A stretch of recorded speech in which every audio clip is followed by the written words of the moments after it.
mooy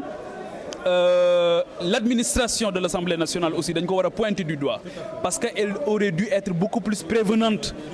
surtout mu anticiper sur la situation bi nga xamante ni tey c'est vrai il y a un vide juridique qui a été constaté mooy que situation bi am peut-être que mësuñu ci am mais ñoom waroon nañu xam ne éventuellement waroon nañu retrouver avec 4 candidatures ba pare pour la sécurisation du vote beneen bi mooy li kenn ci député yi wax mooy dañoo egg ci benn rupture de confiance boo xamante ni entre les acteurs politiques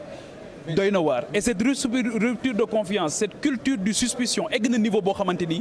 gëm naa ne dina jafe dans ce climat là ñu bàyyi xel nag li nga xamante ni ak ñi nga xamante ni ñoom ñoo ñu fi indi mooy askan bi te tey wax dëgg yàlla doon na ma neex trop ñu waxtaane jafe-jafe askan wi doon na ma neex trop ñu waxtaane mbënd mi parce que à l'heure où je vous parle am ñoo am ci mbënd mi lañ nekk xëy na sa foofu lañ ñuy seetaane xëyu ndaw ñi yooyu nga xamante ni tey moo waroon a nekk l'amorce de ce débat de fond là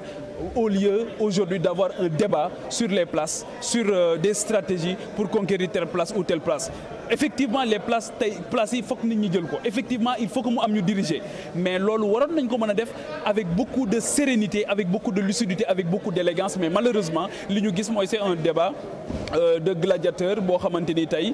gis nañ ne encore ils ont bandé les muscles malheureusement alors que jàppoon nañ ne assemblée de rupture bi nga xamante ni moom la ñu waroon na feeñ tey ci tenue waroon na feeñ ci retenue waroon na feeñ parce que démocratie gentleman agreement la élégance rek la su ci élégance dañee rek dara desatu ci c'est Montesquieu qui disait que la démocratie c'était la vertu maintenant bon n'est pas vertu qui veut. Mais Pape, tu as résumé la situation à cette rupture de confiance qui règne actuellement ci hémicycle bi entre pouvoir et opposition moo waral la situation qu'on est en train d'offrir aux Sénégalais et n'est pas belle à voir gis nga ko wax nga ko léegi nii est-ce que à ce rythme mën nañu tey yaakaar ni un président va sortir.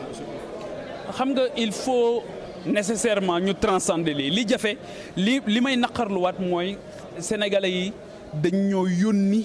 yàkkamte ju on n'a pas de temps à perdre c'est ça et aujourd'hui on est en train de perdre du temps sur des questions de procédure sur de la bureaucratie alors que ce que les Sénégalais attendent aujourd'hui mooy une machine rapide boo xamante dina mën a jël en charge seen préoccupation ak seen aspiration ce pourquoi nous avons été élus dites aux Sénégalais que actuellement am na ñu yabal assemblée nationale ñoo xamante ni saagante ak xastante lañ fi am dites aux Sénégalais que amuñu assemblée nationale boo xam am na une administration huilée boo xamante ni dina anticiper si yoo xamante ni mën na ko bett comme li nga xamante ni moom moo am tey dites aux Sénégalais aussi que la question de l'incompatibilité bi nga xamante ni posé wu na mooy ministre yi ne waruñu nekk ci assemblée nationale la vérité aussi mooy ça pose même une question de fond mooy ki nga xamante day dem di dagaan baatu askan bi ne leen dama leen di taxawal assemblée nationale te yàlla xam na ne amul yéene représenter leen assemblée nationale pour man c'est de la trahison par rapport ak confiance boo xamante ni sénégalais yi def nañ la ko parce que mooy maa ngi dem di dagaan seen baat waaye wóor na ma wóor yàlla ne man tànnuma assemblée nationale damay dem rek pour remplir ay liste faire du remplissage ndax askan bi donc c'est le triptyque que nous avons toujours dénoncé mooy la séduction l'élection et la trahison pour ñun c'est inadmissible leneen li nag mooy j'en appelle aussi à la lucidité et au pragmatisme aussi du côté de l'opposition parce que li ñu sénégalais yi wax mooy ñun ñi nga xamante ni ñoo nekk ci kujje gi wax ne li fi am 2012 ba tey soppi ko mën naa ne te loolu mënta ñàkk il faut aussi qu'on arrive à transcender li nga xamante ni moom mooy les égos transcender li nga xamante ni moom mooy les querelles à la petite semaine transcender li nga xamante ni aussi moom mooy querelle intestine yi nga xam mën naa ñàkk pour s'élever on manque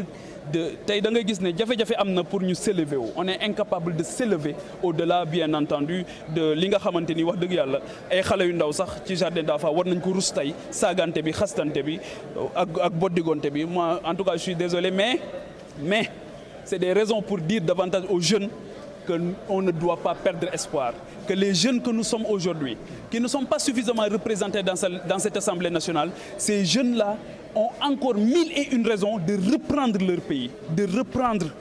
la vie politique bi nga xamante ni tey mënuñu ko bàyyi entre des mains inexpertes wala entre des mains yoo xamante ni wax dëgg yàlla saagante ak xastante rek la mais Cheikh Anta Diop daf doon wax lu am solo dëgg bu àndeek ay saaga day wàññi doole ji te kilifa yaa ngi ñuy seetaan adduna yëpp a ngi ñuy seetaan donc encore une fois de la tenue de la retenue ñu def ko ci teggin ak yar ak xam-xam xam ne à la fin de la journée ñu ni neen la kenn raxuñu